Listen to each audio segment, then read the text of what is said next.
تخيل تشرب قهوة فيها بيض. قهوة البيض الفيتنامية ترند عالمي اليوم، فقلت لازم أجربها. شكلها غريب بس الطعم ما تتوقعوه أبداً.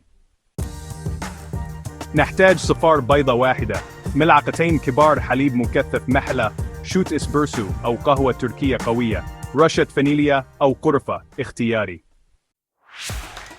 أول شي نخلط صفار البيضة مع الحليب المكثف ونخفق لحد ما تصير كريمية ورغوتها كثيفة وذهبية. بعدين نصب القهوة الساخنة في الكوب ونضيف فوقها الرغوة. بس كده. أواه، الطعم ناعم كريمي وفي توازن بين القهوة والبيض والحلاوة. حسيتها كأنها حلى قهوة في نفس الوقت. ما توقعت أعجب فيها، بس فعلا تستاهل التجربة. مين فيكم جربها أو تجرؤ تجربها؟